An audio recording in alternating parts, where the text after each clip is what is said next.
안녕하십니까. 닥터 파이낸스 김영환 교수입니다. 행동경제학으로 유태인 금융 바로 보기 그 5번째 시간 같이 하겠습니다. 오늘은요, 미국 중앙은행은 정말 유태인의 음모론으로 만들어졌는가? 마무리하는 시간을 가지겠습니다. 지난 시간에 우리는 1907년 10월 11월에 월스트리트에 엄청난 패닉이 닥쳐가지고 다 망할 뻔했는데 우리 이러다 다 죽어 막 이런 상황이었는데 JP 모건이 들어서서 모든 걸 쫙 다 해결해 주신 걸 봤고 뉴욕시 그 재정까지도 도와주고 그죠? 별걸 다 도와준 걸 과정을 봤습니다. 그래서 그는 어벤져스인가? 모건 형님 혼자의 권력으로 상황을 다 해결한 거 멋지다라고 생각하실 수도 있겠지만은 헌데 이게 우리가 두려워하던 바로 그 상황 아닌가? 하는 질문이 나와야지 정상이죠. 모든 돈과 권력이 모건 한 사람한테 집중되어 있는 것은 위험하다. 절대 권력은 절대 부패하기 때문에 No man is an angel. 아무도 천사가 아니기 때문에 이해관계가 상충되는 걸 우리는 봤습니다. JP 모건이 마지막에 어떻게 했다고요? 자기가 소유한 US Steel이라는 그 철강 회사를 TCNI라는 석탄 회사랑 합병을 시켜버린 겁니다. 이게 싼 값에 나와버렸으니까 빨리 사서 합쳐버리고 완전 독점 구축을 하는 건데 이 금융위기 도와줬으니까 반대급부로 내놓으라고 그러면서 대통령을 구워 삶아버리는 그런 상황까지 봤거든요. 이게 부패가 아니면 뭔가 하는 겁니다. 이럴 바에는 중앙은행을 만들자라는 게 의견이 대두가 될 수밖에 없겠죠. 그 의견을 진작부터 말씀하신 분이 폴 워버그라는 분이고요. 유태계 은행 쿤 르엡의 파트너로서 그 모건 그 상황에 가가지고 다 겪어보신 분입니다. 근데 이 양반이 대단한 건 뭐냐 하면은 그 사건이 일어나기 벌써 10달 전부터 예견하고서 뉴욕타임즈지에다가 자기 칼럼을 냅니다. 중앙은행을 이제는 둘 때가 됐다. 니네가 유럽이 그렇게 싫어도 유럽한테 좀 보고 배워라. 그래가지고 중앙은행 좀 두자. 몇 가지 지론이 있는데 첫 번째, 독점적인 화폐 발행권을 주자. 지역의 주마다 다른 화폐 발행, 말도 안 돼. 너무 헷갈려. 둘째, 소방서 같은 지급 준비금 제도를 하자는 거예요. 그게 무슨 소리냐고요. 지금 요 상황에서는 은행들의 각자 도생이더라.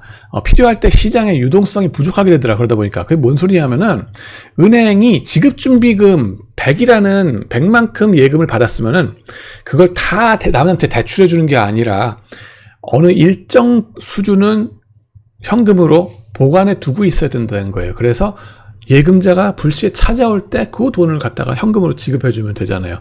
지급 준비를 해두라는 거예요.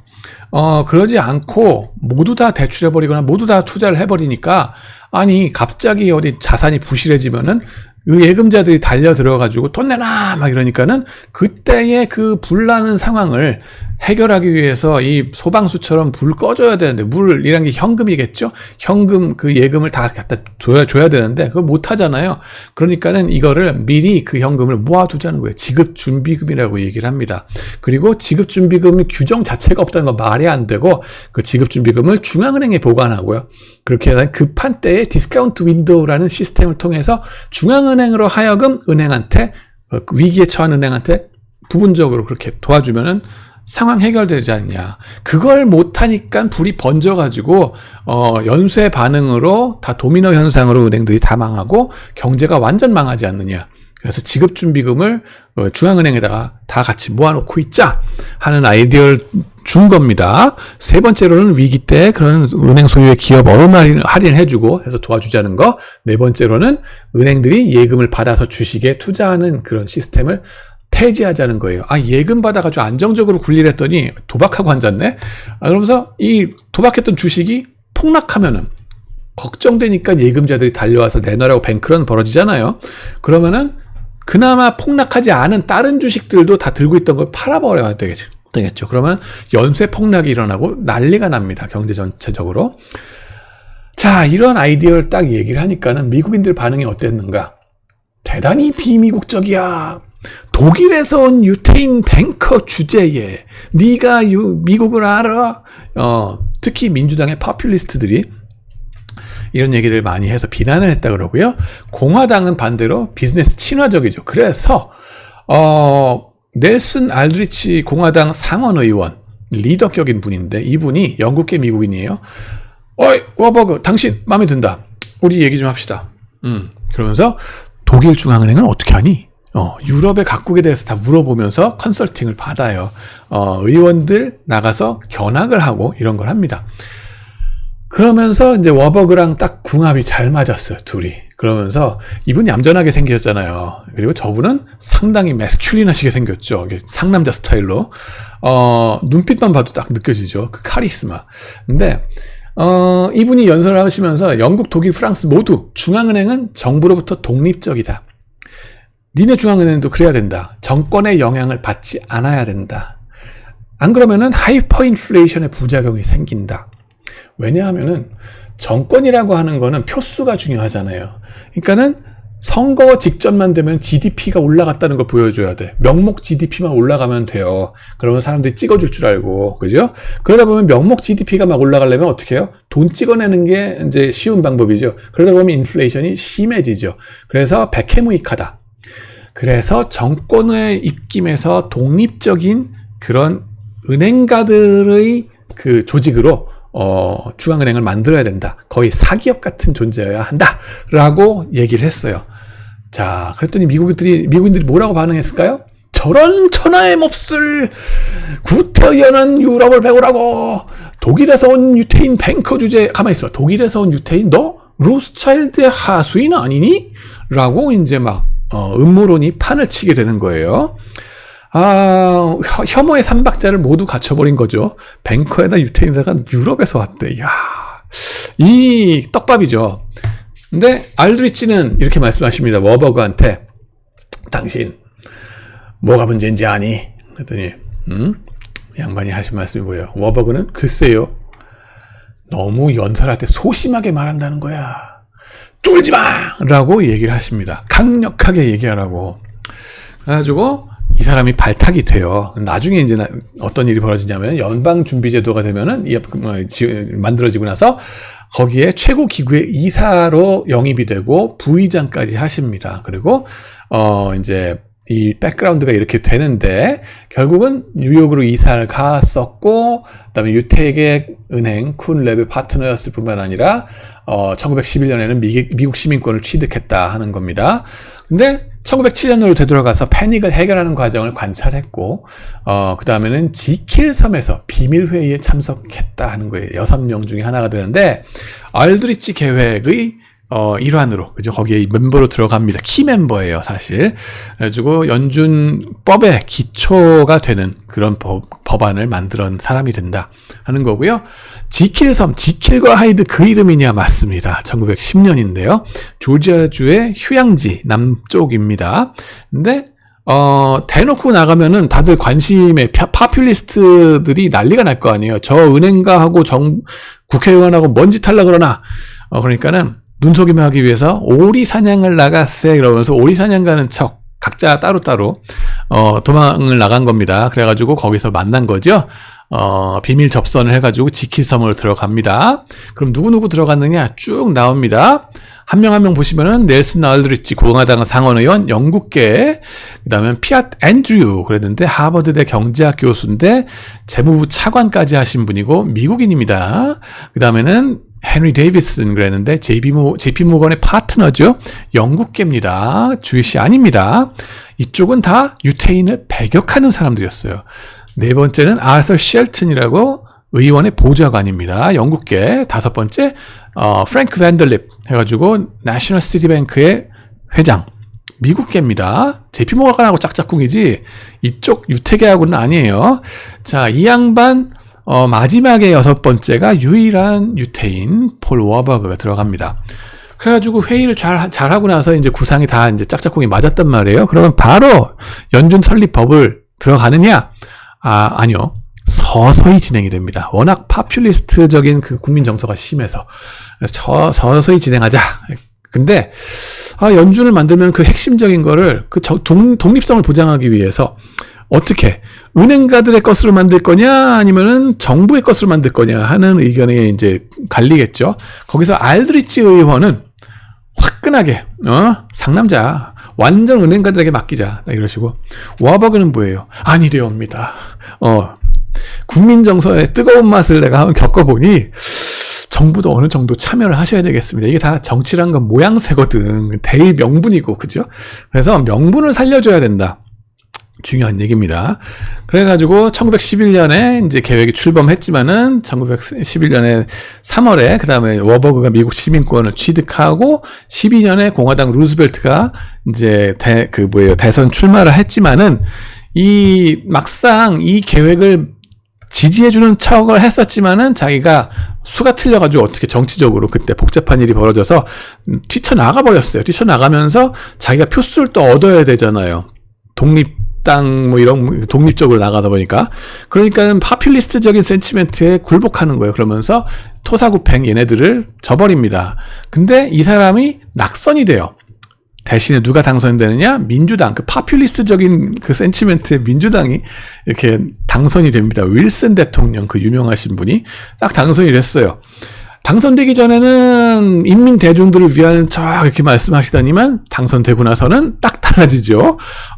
야, 알드리치 계획 그거 괜찮은 것 같은데. 그래. 그러면서 워버그 일러 오르간 거예요. 와가지고 하자. 해가지고 그러면은 연준 이사회 최고 기구에 의결 기구에 멤버들을 누가 어떻게 정할까? 정치권으로 전원하느냐 아니면 뱅커들로 전원하느냐? 그런 데 있어서 옥신각신 하다가 결국 대타협을 하고 서명을 합니다. 그게 어떻게 되느냐? 자, 보시겠습니다. 연준, 이제 3대 특성이 나오는데, 첫 번째, 중앙에 지배적인 이사회를 두자. 두 번째, 12개 지역 연준 은행들을 둬가지고 지방 분산의 모양새를 갖추자. 세 번째, 공익과 사익의 조화를 추구하자. 대의 명분입니다.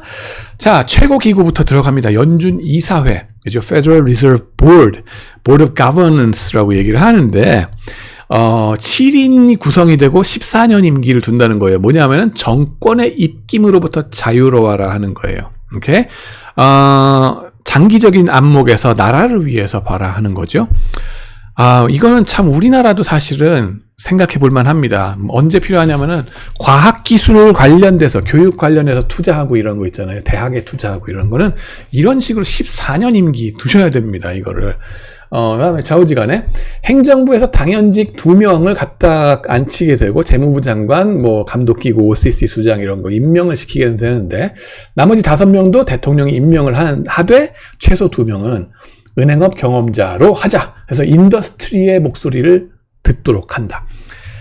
의장과 부의장은 대통령이 임명하는데 4년 임기입니다. 파월 형님 지금 4년 임기입니다. 모두 FOMC, Federal Open Market Committee라고 그러는데 공개시장위원회의 회원으로 다 들어가 라고 합니다. 자, 12개 지역 연준은행들 지방 분산의 의미를 둔다 그랬죠. 제가 있던 미니애폴리스 여기 되게 유명해요.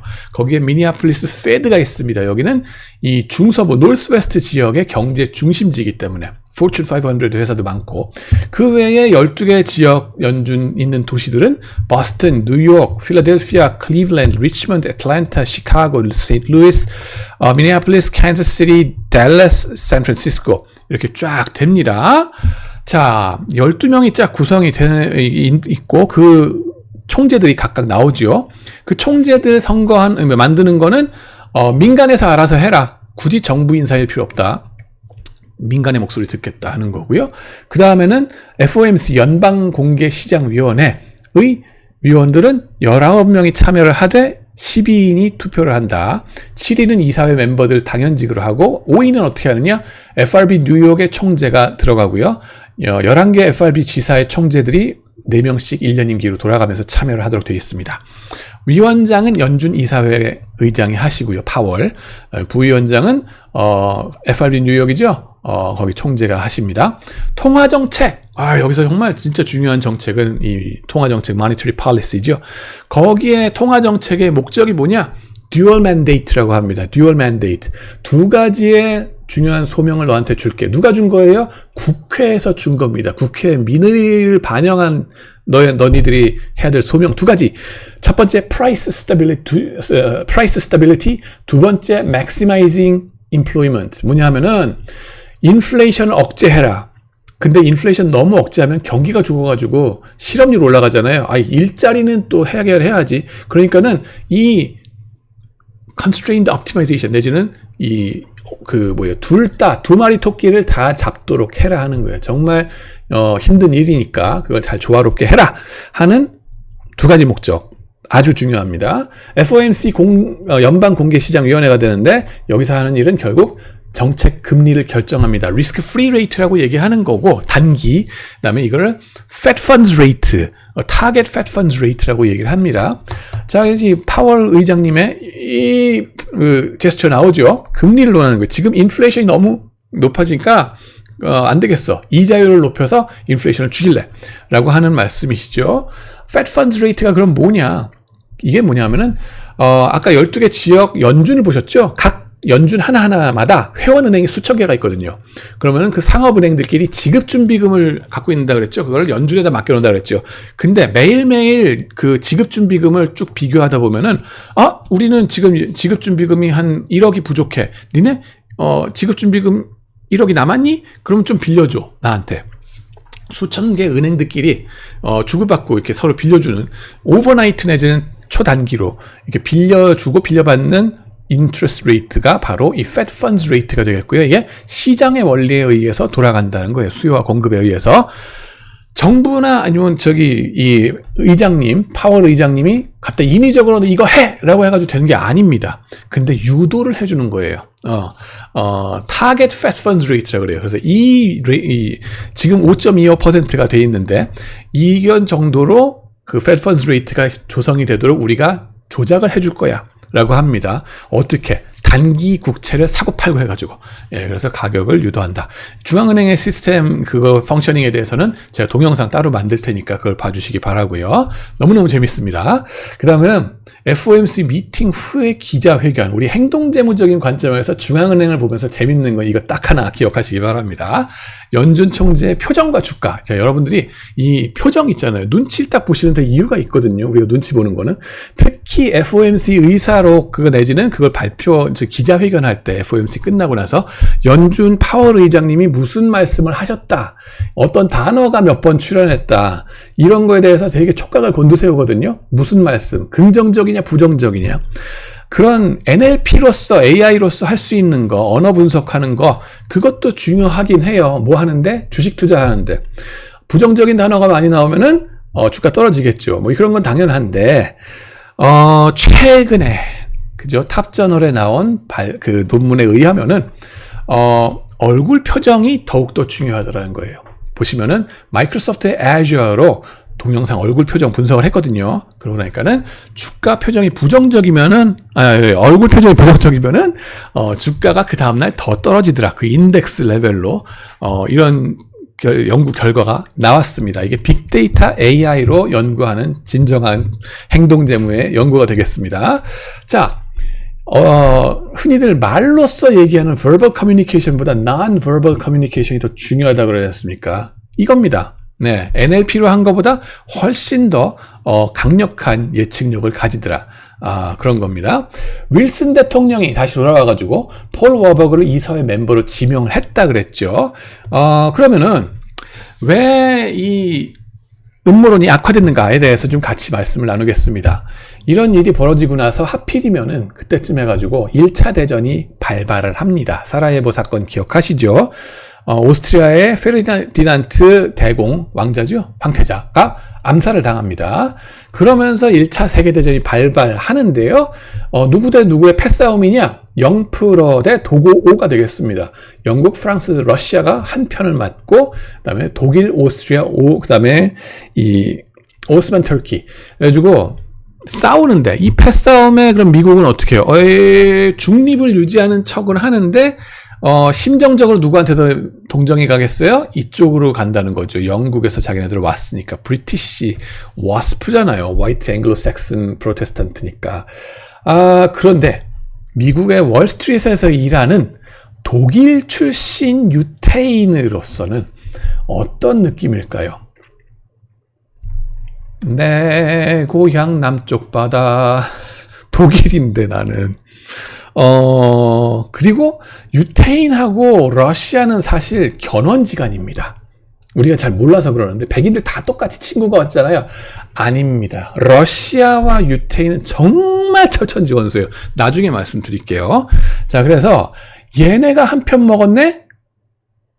내 고향 남쪽 바다? 누구 편? 애매해지는 겁니다. 그죠? 자, 독일에서 워버그 가문의 입장은 어땠냐 하면은요. 네, 나는 유태인이지만은 독일인이야. 독일 민족주의가 막 일어나면서 독일인이여 일어나서 이제 강대국을 만들자 막 이랬을 때에 나는 독일의 시민으로서 이 우리나라를 최고의 제국으로 만들겠어. 거기에 중추적인 역할을 하고 공헌을 하겠다라고 인정받으려는 게 대단히 강했습니다. 여러분 주변에 계신 이민 오신 분들 있잖아요. 그분들이 우리나라에 대해서 어떤 생각을 갖고 있을까? 이 마음이라고 생각하시면 돼요. 나는 여기서 뼈를 묻을 거야. 그리고 우리나라 사람이 미국으로 이민 갔어요. 그 사람 한국 사람이라고 생각할까요? 아니에요. 특히 2세, 3세 넘어가잖아요. 난 미국인이야. 김치는 먹을 수 있지. 그러나 나는 뼛속까지 미국인이고 여기에 충실해서 미국인으로 성공할 거야라는 게 깊숙이 박혀 있을 수밖에 없어요. 그래야지만 성공을 하는 게 이민 생활입니다. 그래서 진정으로 열심히 이 독일을 위해서 일하려고 그랬던 게 이 사람들이에요. 유태인들이에요. 그래가지고 더 출세를 할 수밖에 없죠. 열심히 일했는데 어떡해. 노력한 만큼 출세하는 게 세상인 거고. 맥스 워버그의 사진이 여기 나옵니다. 독일 기병대에 근무했던 게 나오죠. 열심히 했던 게. 그리고 유태인들이 독일 병사를 자원해가 나가가지고 충성을 다해 싸운 게 1차 대전 때 있습니다. 안타까운 건 뭐예요? 토사구팽을 당했죠. 나중에 지고 나서 히틀러가 뭐라고 얘기합니까? 우리가 진 이유는 누구 때문에 졌다? 너 때문에 졌어. 유태인 너네 때문에. 그러면서 얘네들한테 다 뒤집어 씌우고 박해를 한 겁니다. 그러니까 이민족으로 살아간다는 게 얼마나 억울한지 아시겠죠? 그걸 감싸주실 수 있어야 됩니다. 여러분들이. 그죠? 우리 글로벌 시민으로서 다 같이 할 준비가 되어 있는가? 생각해 보셔야 된다는 거예요. 자, 이 워버그뿐만 아니라 월스트리트에서 일했던 많은 유태계 뱅커들 다 비슷한 생각이었다는 거예요. 쿤랩의 제이컵 쉬프 회장도 마찬가지였다. 근데 안타깝게 역사의 아이러니가 뭐라고요? 독일이 계속 이 영국을 치면서 결국에는 미국 사람들이 128명이나 사망하는 사건이 벌어집니다. 루시타니아호가 격침됐는데 거기에 미국 승객들이 살고 있었던 거죠. 그래서 미국 내에서 대독일 여론이 최악으로 치닫습니다. 그러면서 1917년 미국이 참전을 합니다. 이때가 JP 모건으로서 뭐겠어요? 양키 뱅커들. 이야, 이때다. 유태계 뱅커 몰아내자. 그러면서 어디 감히 유태인 계통의 독일 쪽에서 온 것들 적성 국가의 간첩들 아니야? 이러면서 되게 배척을 하는 움직임이 나타나고요. 옛부터 얘네들은 배척을 했었어요. 그러고 보면 폴 워버그의 입장이 상당히 난처했겠죠. 그래가지고 하필이면 또 그 중요한 자리에 대통령이 또 재선 3선을 노리셔야 되는데 윌슨 대통령한테 내가 누를 끼칠 수 있겠다. 대중 여론이 말하기를 너 로스차일드의 하수인 아니냐 혹은 독일 황제의 무슨 간첩이지 뭐 이런 소리를 듣게 되는데 억울하다는 거죠. 근데 윌슨 대통령한테 누를 끼치면 안 되겠다. 그래서 사직서를 제출하고 대통령은 수고했다. 그래서 내보내십니다. 그래서 결론적으로 미 중앙은행장은 정말로 유태인의 음모로 만들어졌는가? No. 예, 폴 와버그의 공헌이 지대했다. 그건 예스입니다. 하지만 로스차일드의 그거는 아니다. 역사의 아이러니가 뭐다? 하필이면 그때쯤에서 독일과의 1차 대전이 터졌어. 그러고 나서 영국계 미국 뱅커들이 견제하려고 온갖 소문을 다 퍼뜨리고 다 그렇게 얘기를 이렇게 몰고 갔던 거라고 볼 수 있어요. 자, 그래서 이제 끝내기 전에 워버그 가문의 역사를 좀 더 말씀을 드리는 게 더 재밌을 것 같습니다. 이 사람들은 중세 이탈리아 베니스에서 살던 세파르딤 유태인이라고 얘기를 합니다. 뭐냐면은 이스라엘이 예루살렘이 여기 있잖아요. 여기서 쫙 지중해를 타고서 퍼져나간 게 유태인이 되겠는데 상업을 해가지고 이쪽 스페인까지 쫙 퍼져나가서 결국 그 베니스, 이탈리아까지 간 게 세파르디. 이 사람들이 노란색 칠한 지역에 주로 많이 퍼져 살고 있었다 그럽니다. 반면에 아슈케나치라고 하는 커다란 또 유태인의 분파가 초록색으로 이렇게 퍼져 살았는데 이분들은 주로 독일부터 뭐 이쪽에 동쪽에 동유럽과 러시아 쪽에서 쭉 퍼져 살았던 게 아슈케나츠입니다. 워버그는 세파르디 쪽에서 온 분들이고 로스차일드는 아슈케나츠에서 온 분들이에요. 그래서 로스차일드의 하수인? 그럴 수가 없다 하는 거고요.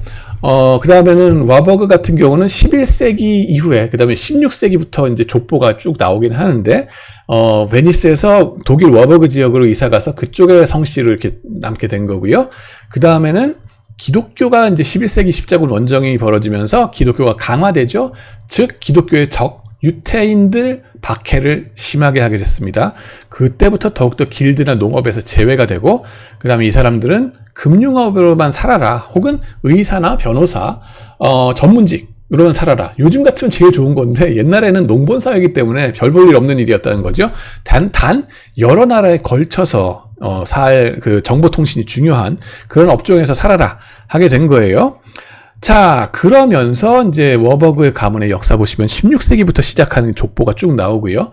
함부르크 지역에서 엄청나게 큰 뱅커로서 살았다 하는 걸 알 수 있고, 폴 워버그의 5형제들 쭉 말씀을 좀 재밌게 드리면은, 첫 번째 맏아들은 애비 워버그입니다. 장손인데 가업에는 신경 안 써요. 나는 책 볼래요. 나는 공부할 테니까, 그죠? 공부할 테니까는 동생들아, 니네가 돈 벌어가지고 나 책이나 좀 사줘.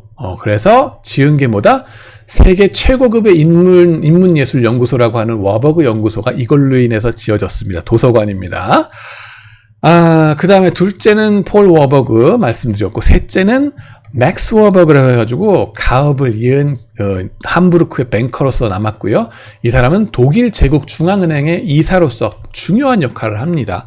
황제의 최측근 중에 한 명으로서 일을 했다 그러고, 그 다음에는 독일에 대해서 희망을 가졌다. 아까 말씀드렸죠. 이민 오신 분들의 마음은 뭐다? 나 이 나라에 뼈를 묻을 거야. 그죠? 여러분들 시집 가면은 그 시집에다가 시집 가신 분들이 뭐라고 얘기한다고? 옛날에 그런 얘기 했었잖아요. 며느리가 시집 가면은 나 이 집안에 귀신이 되리라. 그러는 사람들이 더욱더 시집에서 인정받고 잘 산다 그랬잖아요. 그런 거 같은 마음이라고 보시면 돼요.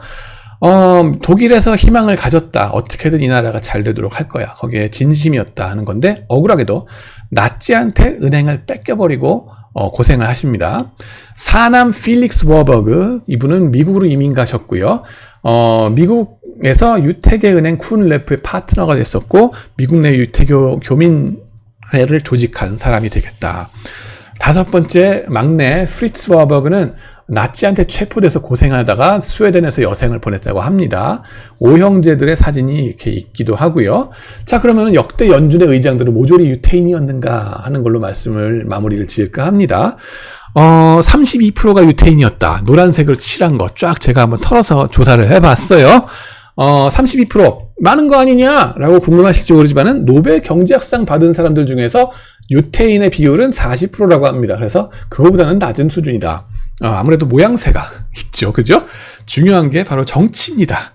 자, 그 다음에는 미국의 중앙은행, 그래서 음모론에 의해서 만들어졌냐? 그건 아니다.